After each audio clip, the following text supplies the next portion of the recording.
Shalom. Vamos a revisar la clase de la Parashat Vayakhel y PQD del lector número 6.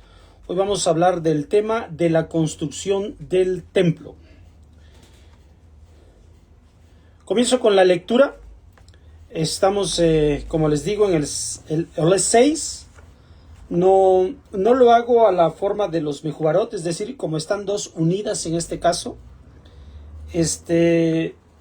La tradición ha seguido de forma continua cada lector, pero yo he seleccionado de cada sección de la Torah el sexto olé, o sea, el sexto olé de Vayakhel y el sexto olé de PQD. Así que este es el sistema que he empleado desde que empezamos con estas clases. Bueno, comienzo con la lectura de Parashat Vayakhel, capítulo 37, versículo 17 en adelante. Todavía el libro de Shemot. Con esto vamos a concluir el libro de Shemot con ayuda del cielo. Hizo el candelabro de oro puro, es decir, la menorá, batido a martillo. Hizo el candelabro, su base y su caño central, sus cálices, sus botones y sus flores, de él mismo eran. 6 brazos sobresalían de sus lados, 3 brazos de un lado del candelabro, y 3 brazos del segundo lado del candelabro, 3 cálices tallados en un brazo, un botón y una flor, 3 cálices tallados en el otro brazo, un botón y una flor, lo mismo para los 6 brazos que sobresalían del candelabro. En el candelabro había 4 cálices tallados, sus botones y sus flores, un botón debajo de 2 de sus brazos de él mismo, un botón debajo de 2 de sus brazos de él mismo, y un botón debajo de 2 de sus brazos de él mismo. Para los 6 brazos que sobresalían de él, sus botones y sus brazos de él mismo eran. Todo él era una sola pieza batida de oro puro. Hizo sus 7 candelas, sus tenazas y sus paletas de oro puro. De un talento de oro puro lo hizo junto con todos sus utensilios. Hizo el altar de incienso de madera de acacia, de 1 codo de longitud y 1 codo de ancho, cuadrado de 2 codos de altura. Sus cuernos surgían del mismo. Lo recubrió con oro puro, su techo y sus paredes en derredor y sus cuernos. Y le hizo una diadema de oro en derredor. Le hizo 2 anillos de oro debajo de su diadema, en sus 2 esquinas a ambos lados, a modo de receptáculos para las varas para portarlo con ellas. Hizo las varas de madera de shittim de acacia y las recubrió con oro, e hizo el aceite para la unción sagrado y el ketoret puro de especias de labor de perfumero. Bueno, esto es lo del lector de Vayakhel. Habla de la construcción de la menorá, el candelabro, el altar de incienso, el aceite que va a ocuparse en la menorá y del incienso que se va a quemar en el altar del incienso, obviamente. Ahora vamos a la lectura de la Parashat PQD, lector 6, capítulo 40, a partir del versículo 17 también. Y sucedió que en el primer mes del segundo año, en el primero del mes, el Mishkan fue erigido. Moshe erigió el Mishkan, colocó sus basas, fijó sus maderos y sus barras y levantó sus pilares, extendió la tienda sobre el Mishkan y colocó la cobertura de la tienda sobre él. Por encima, como Adonai había ordenado a Moshe, tomó y colocó el testimonio dentro del arca, insertó las varas en el arca y puso la cubierta sobre el arca por encima. Metió el arca en el Mishkan y colocó el velo de separación y cubrió el arca del testimonio como Adonai había ordenado a Moshe.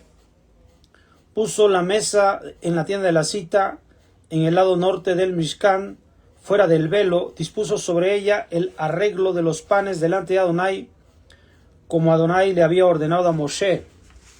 Puso el candelabro en la tienda de la cita frente a la mesa en el lado sur del tabernáculo. Encendió las candelas delante de Adonai como Adonai le había ordenado a Moshe. Colocó el altar de oro en la tienda de la cita hacia adentro del velo. Hizo que ascendiera en humareda Ketoret de especias sobre él, como Adonai había ordenado a Moshe.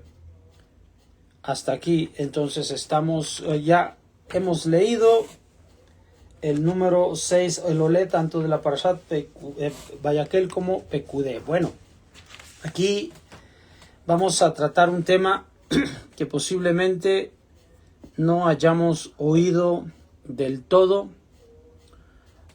con respecto de la construcción del Mishkan. Esto es una mitzvah. Recuerde que tenemos la mitzvah de construir el Mishkan, construir el tabernáculo, el lugar donde habitará Kadosh Baruj Hu, donde estará su presencia divina. Ya hemos aprendido que cada uno de los mandamientos, aun cuando se expresen como una observancia tangible, está hablando de una proyección interna. O sea, la construcción del Mishkan no debe ser un elemento físico, no consta la observancia de la mitzvah de construir un elemento físico, un edificio, sino de construir el Mishkan, el tabernáculo en nuestro interior. O sea, nosotros debemos ser el tabernáculo. Y así es como lo expresa la Torá. Pero obviamente esto va a ser posible porque se va desarrollando ese concepto en cada uno de nosotros. Es perceptible de forma clara hoy en día esta mitzvah, pero cuando se dio a conocer de forma oral, así como lo hizo Moshe Rabenu al pueblo, por el escaso desarrollo que todavía estábamos obteniendo, pues el pueblo no podía concebir que nosotros somos la habitación de Dios, que habla de construirnos a nosotros. O sea, Moshe lo tenía perfectamente claro, él mismo. Por eso aquí dice la Torá que él mismo construyó el tabernáculo, o sea, haciendo una alusión a que él se construyó como un tabernáculo, o sea, por el alcance que tenía Moshe, pero pues el resto del pueblo no teníamos todavía ese alcance. E incluso aún hoy en día cuesta trabajo abandonar esta parte de la construcción material. O sea, le damos prioridad, aun cuando en realidad está hablando de nosotros mismos. Pero es a causa del escaso desarrollo por el que vamos caminando. Pero bueno, esto es de lo que vamos a hablar. Es una mitzvah que comienza muy física, muy material en un principio, pero que está hablando de algo interior, del tabernáculo que somos nosotros. Bueno, para comprender esto debemos saber que la revelación del Mishkan la tuvo Moshe ese tiempo que estuvo en Har Sinai, y ahí se le dio a conocer los detalles físicos de la construcción de ese Mishkan. Y aquí nosotros hemos dado lectura de elementos que se van a construir y que finalmente van a ser colocados dentro del Mishkan. Recordemos que el Mishkan tiene 3 áreas, que son el Hatzer, el Ejal o el Kodesh y el Kodesh HaKodashim, desde lo más exterior a lo más interior, a lo más sagrado. Y esta estructura y este mobiliario que se menciona aquí en la Torá, al cual le hemos dado lectura, es un mobiliario típico de la región de Canaán, de la región de Levante. Es decir, hoy a través de la arqueología precisamente se ha encontrado que los templos de Baal, los templos de Asherá, los templos de El, que son distintos dioses cananeos, tienen precisamente este mobiliario y esta división en la estructura de su templo. No solamente eso, algunos palacios de reyes ugaríticos precisamente tienen esta misma subdivisión. Lo que es el patio, lo que es la parte del edificio, el ejal, y el lugar donde está el trono, desde donde está dirigiendo el rey ugarítico. Entonces, esta infraestructura no es una novedad. Lo que se está dando a conocer aquí no es una novedad.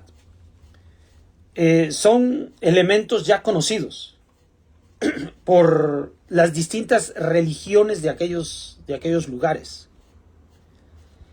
Y eso no debe espantarnos. Más bien, ¿por qué razón? Debemos entender por qué razón estos elementos que ya se conocen en otras religiones en aquella época, finalmente van a formar parte del propio mobiliario y de la propia estructura del templo en el cual está Kadosh Baruj Hu. Esto es importante. Ahora, hay que saber que esa región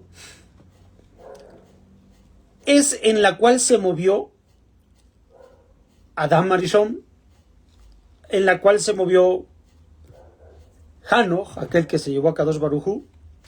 Es la región en donde estuvo Noah, es la región en donde estuvo Shem, y que, de acuerdo a la tradición talmúdica, hay una escuela formada por Shem y Heber. Y a través acuérdense que también allí estaba Melquisedec, el que también es llamado Melquisedec. Ellos, desde ese lugar, de acuerdo a lo que dice el relato talmúdico, daban a conocer el concepto de la divinidad a todos los hombres en la región. Por lo tanto, es fácil deducir que esta simbología en el mobiliario que se describe aquí, pues era conocida en la región.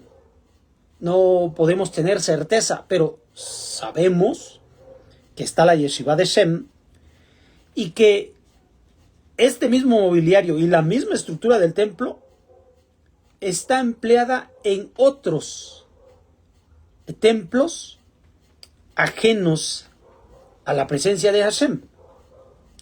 Acuérdense también que cuando la Torá es entregada, dice el texto de la Torá que Hashem viene de Seir, de Edom, porque la presencia divina de Hashem era recibida por los habitantes de toda esa región, y de acuerdo a la percepción que ellos tenían de la divinidad, podían tener conjeturas de la simbología, del significado de Dios, de Hashem, para ellos conocido como El o Eloa, más tarde como Elohim. Por eso Melquisedec dice El Eloa Israel. O sea, hay una revelación a la cual han llegado los habitantes de aquella región, y esta revelación los llevó a construir un mobiliario como este que describe la Torá. La arqueología nos ha dado a conocer que hubo árboles de Asherá con la misma estructura que tienen una menorá. Altares de sacrificio, como el altar Mizbeach que tenemos en el Hatzer, en el patio. O tenemos también el altar de incienso, el incensario.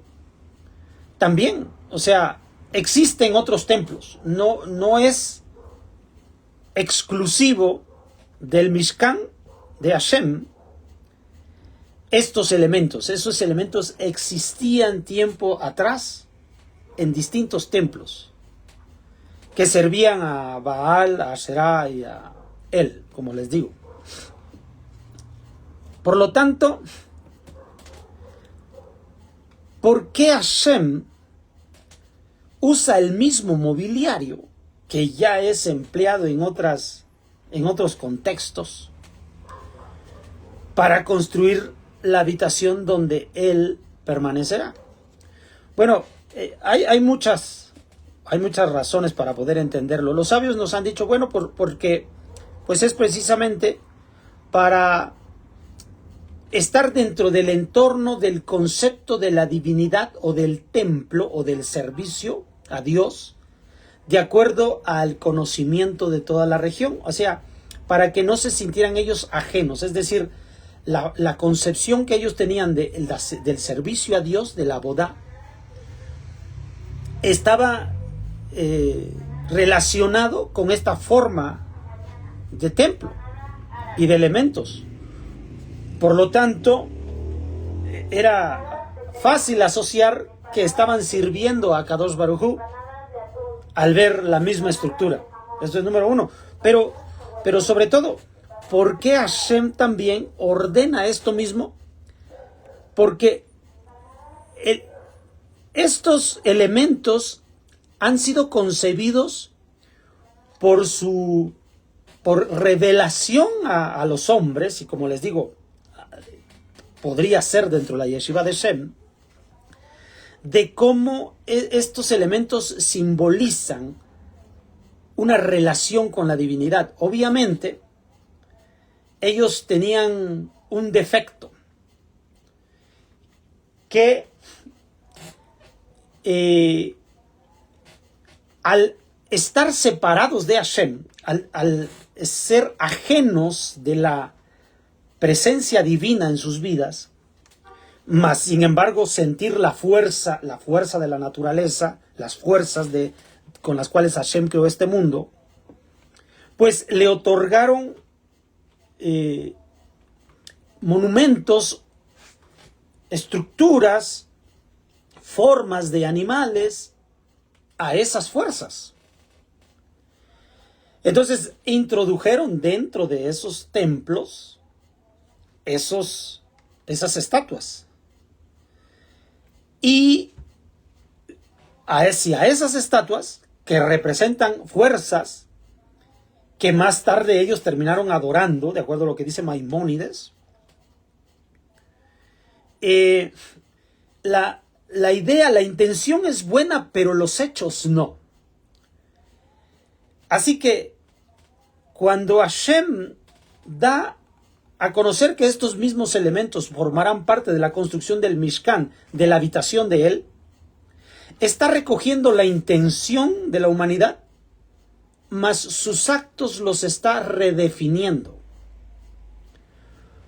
Al mismo tiempo, redefine muy bien la simbología de cada uno de estos elementos. Y ahora se da a conocer, obviamente, que en este lugar no se colocará ninguna imagen con respecto de Hashem, que esté relacionada con Hashem y con ningún otro tipo de imagen. Porque ese es el problema. Así que, con esto, Hashem nos hace saber que recoge la intención de la humanidad de acercarse a Hashem, de acercarse a Dios, de acercarse a la divinidad, pero mantener la mente consciente de que Hashem no puede ser comparado, de que la divinidad no puede ser equiparable con ninguna de las estatuas, de las fuerzas y de las divinidades, según la concepción de estas gentes, de los cananeos. Así que tenían que mantenerse abstractos. Tenían que mantener la presencia divina dentro de sus mentes, sin darle forma y figura a la divinidad. Porque este es el error en el que habían caído los diferentes hombres en aquella región. Obviamente, esto es así porque recuerden que cuando Hashem se presenta en la zarza ardiente a Moshe Rabenu, le dice, ¿con qué nombre me presentaré yo ante ellos? Y le dice, Eye Asher Eye. Eye es yo soy el que soy. Esto los sabios nos han explicado como el quién y el qué. El quién es yo soy. Eye, el primer Eye. Asher Eye, que soy. O sea, el quién y el qué. El primer Eye es el quién y el segundo Asher Eye es el qué. O sea, yo soy el que soy. Así que el primer yo soy habla de la esencia de Akadosh Baruj Hu y el que soy es la manifestación de esa divinidad.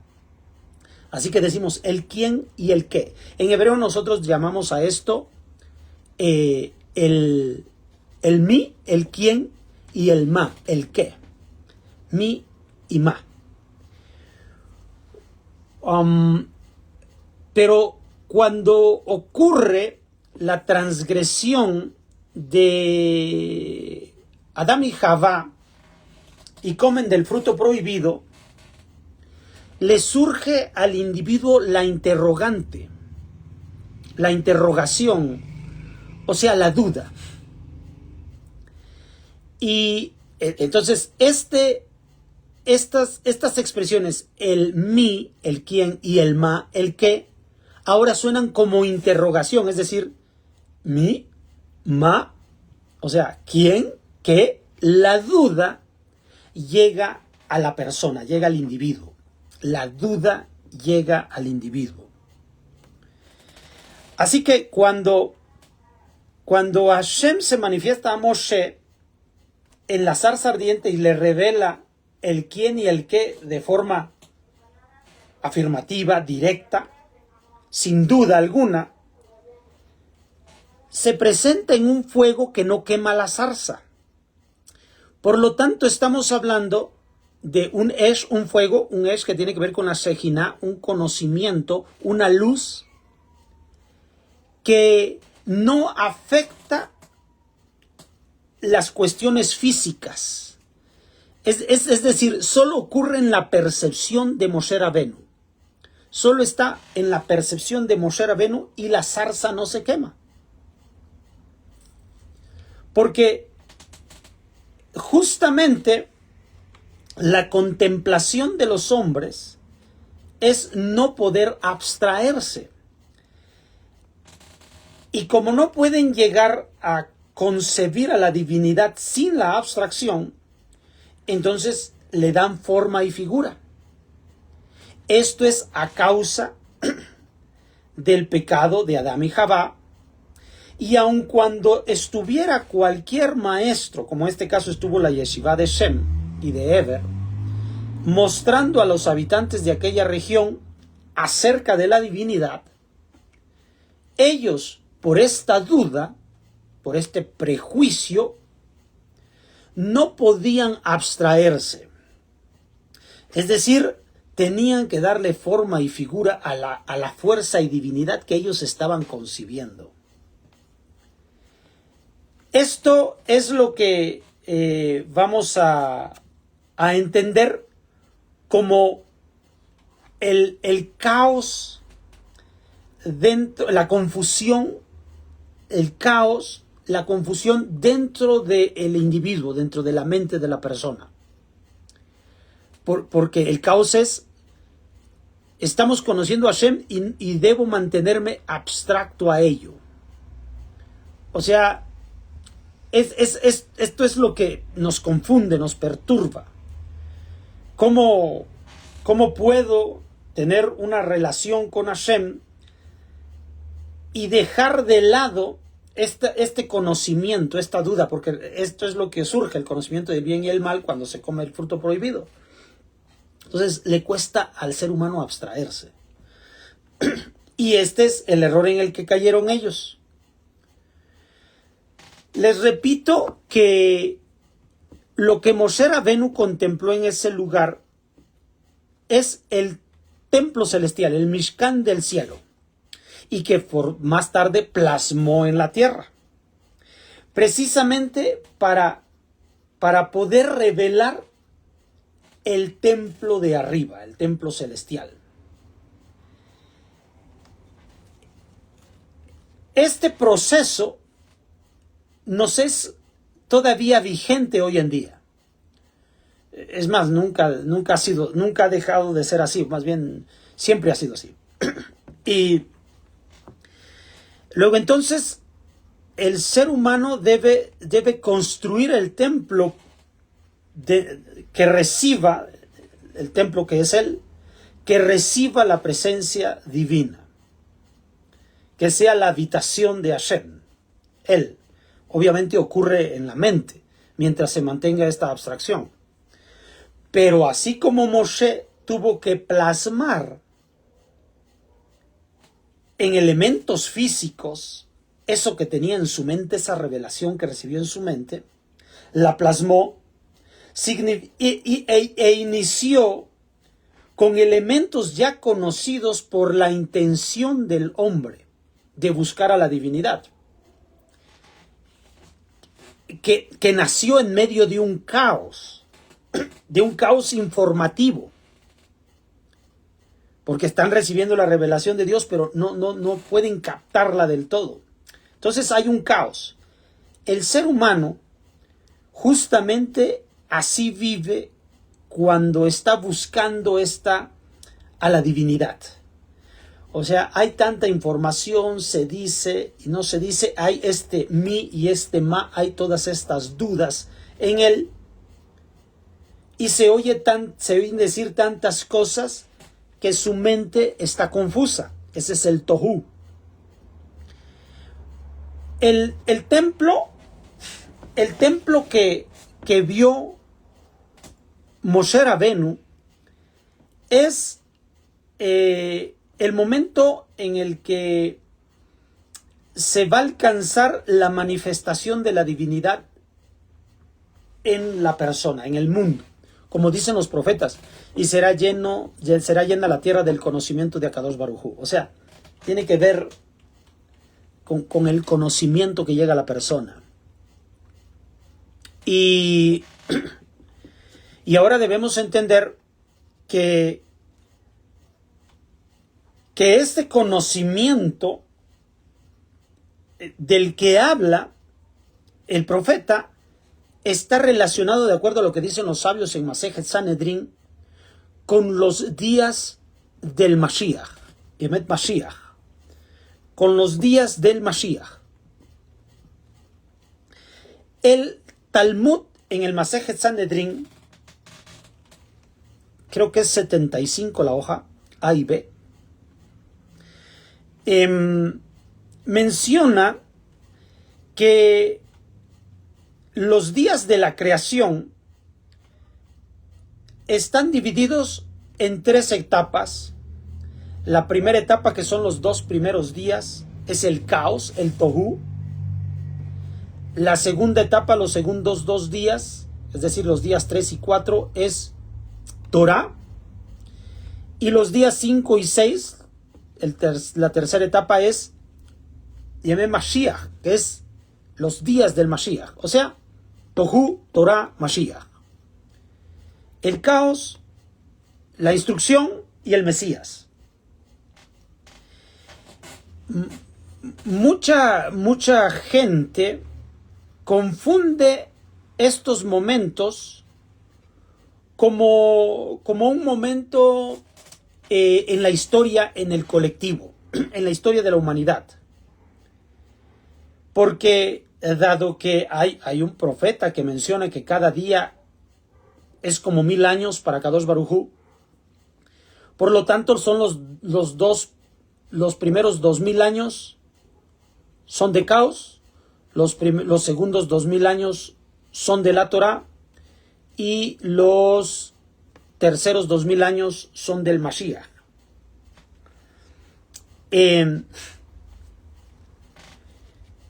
Pero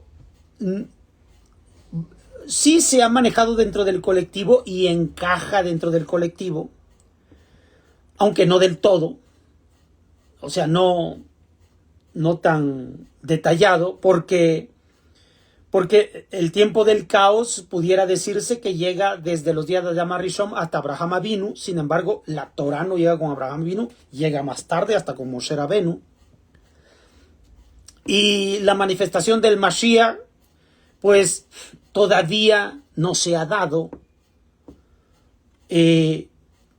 al modo de la interpretación del colectivo. Por eso es que debemos entender el modo en que se interpreta esta expresión en el Sanedrín. Ahora, no sé si han oído la interpretación que a continuación voy a dictar, pero no hay problema si no la han oído. Si alguna vez investigamos un poco más, aprenderemos más todavía. El Talmud tiene dos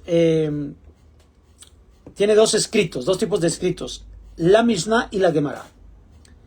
La Mishnah es lo que deducimos como la tradición oral, no es la tradición oral que dictó Moshe Rabenu, no confundir con eso. La tradición oral que dictó Moshe Rabenu viene del cielo, es palabra de Hashem. La Mishnah, la Torah oral que dictan los sabios, en lo que se conoce como la Mishnah, redactada en el siglo II y III de esta época, no tiene que ver sino con interpretaciones que los Tanaim dan acerca de esto, del conocimiento de Moshe. Sí, claro, son personas sabias, pero nos vamos a dar cuenta que hay diversidad de opiniones. La Mishnah, según se cree, tiene entre 150 y 200 autores. Es un cálculo aproximado. La Mishnah tiene entre 150 y 200 autores. Cada uno va expresando algún texto. Ahora, la Gemara, que se redacta siglo IV y V de esta era, la Gemara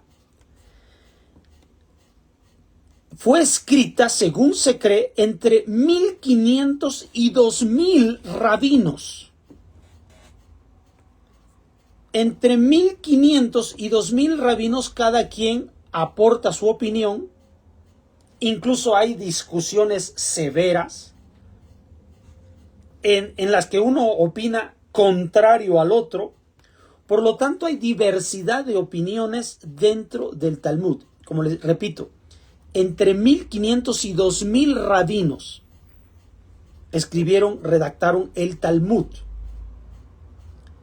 Por lo tanto, hay diversidad de opiniones. No piense usted que el judaísmo tiene una sola opinión. No piense así. Entonces yo voy a dar ahorita una opinión con respecto de cómo entender esto, que tiene que ver con el templo que vio Moshe Rabenu y que construyó Moshe Rabenu para sí. Su propio cuerpo, su propio templo, su conocimiento de Moshe. Por eso alcanzó los niveles que alcanzó. Porque en primer lugar, o sea, Moshe también va a vivir en 3 etapas su vida. 40 años en Egipto, 40 años en el desierto y 40 años guiando a nuestro pueblo. Una vez más se ven estas 3 etapas. Es decir, Moshe Rabenu atravesó por el caos para él, la instrucción, la Torah y el Mashiach. Estas 3 etapas. Y cada uno 40 años. O sea, ven la similitud de lo que yo estoy diciendo. Y esto ejemplifica bien que cada individuo debe desarrollarse sobre estas 3 etapas en su vida. Y comienza una etapa de caos, luego una etapa de Torah y luego una etapa de Mashiach. Esto es el crecimiento y desarrollo del individuo para que se produzca el templo. Y después de esto, el Shabbat. Ya sabemos eso. Así que la construcción del Mishkan, por eso comienza dando a conocer el mobiliario, que es el mismo mobiliario que tiene cualquier templo en aquellos lugares en aquella época. Cualquier templo. Pero se redefine su simbología. Por lo tanto, estamos hablando del caos, en donde uno está confuso, donde ahorita precisamente lo que yo estoy diciendo es esto. ¿Cómo es que la misma estructura, las mismas 3 divisiones del Mishkan, son semejantes a las 3 divisiones que otros templos tenían? ¿Cómo es posible que el mismo mobiliario que tenían esos templos es el mismo mobiliario mencionado aquí? Porque esto es el caos. Puede producir el caos. Confusión en tu mente. Pero lo importante de esto es la eliminación de la duda. Recuerde que yo le he dicho el mi y el ma. Surge la interrogante en el individuo y esto es lo que le provoca el caos. Lo que tiene que hacer es eliminar la interrogante. ¿Cómo se elimina la interrogante? No busques materializar el concepto de la divinidad. Ese es el problema en el que se vio envuelto el resto de las religiones en aquel lugar, aún hoy en día. Se sufre de exactamente lo mismo. Ves un poder, sientes un poder y se le otorga una manifestación física. Le das cuerpo y forma. Aunque hoy en día no tenga cuerpo y forma, pero en tu mente en algún momento tuvo cuerpo y forma, eso es idolatría. No te has abstraído. ¿Ya? Debes mantener todo aquí. Esa es la instrucción. Es el despeje de esas dudas. Es no colocar una imagen de Hashem en el Mishkan. Es el despeje de las dudas. Es decir, concéntrate en el quién y el qué. No en el quién, en el qué, no. Eso es el caos. Ahora debemos pasar a la Torah, al momento de Torah. Es decir, gracias a la Torah van a despejarse todas las dudas y por lo tanto se va a eliminar el caos de nuestra mente. Vamos a pasar a la segunda etapa, los segundos días. Primero el caos, luego la Torah. Una vez que tengas la Torah, una vez la Torah alcanzada, vamos a movernos al momento del Mashiach, es decir, donde ya no solo es el despeje de la duda, sino la recepción de la divinidad en tu mente. Esa recepción de la divinidad tan sentida, ese debekut, ese apego a la divinidad, ese ihud, esa unión con el cielo, con Hashem, es lo que se conoce como el momento del Mashiach, los días del Mashiach, que tú estás viviendo, está siendo el trono de Dios, el trono de la divinidad. Eres el Mashiach en la forma en la que recibes la divinidad. Por eso es que muchos sabios comentan con respecto de la manifestación del Mashiach. ¿Cuándo va a venir el Mashiach? La respuesta dicen hoy. Hoy. Es decir, es tu responsabilidad traer al Mashiach, la manifestación de la divinidad en tu vida. Ese es el tiempo del Mashiach. Eso es lo que vivió Moshe. Son las 3 etapas de Moshe. caos, Torah, Mashiach. Porque de ese modo nos está dando a conocer cómo vamos a desarrollar nuestra mente para que inició en caos, en duda, en confusión, porque aunque seamos pequeños, esto ya lo he platicado con respecto de Pesaj, y el niño que todavía no sabe cómo preguntar, cómo nosotros estamos empezando desde el caos, en la confusión, y cómo cuando ahora nos acercamos a la Torah, recibimos la Torah y se hace el despeje de la duda, desaparece el caos, comienzo a llevar mi mente cautiva a Kadosh Baruj Hu.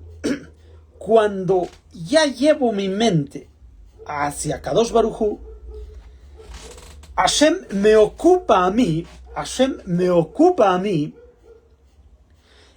y eso es lo que llamamos el tiempo del Mashiach.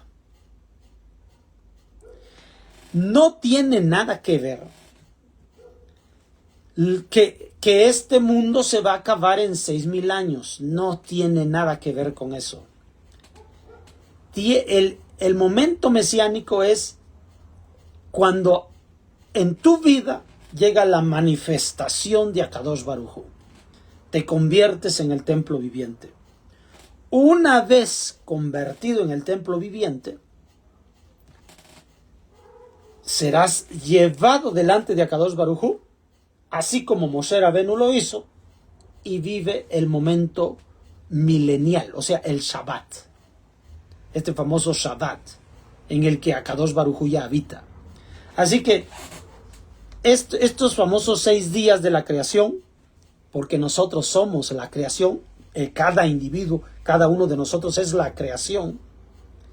Entonces esta creación en nosotros debe evaluarse, valorarse en estos 6 días. Nuestros días iniciales son un caos, nuestros días intermedios son instrucción, despeje de dudas, entender nuestro propósito.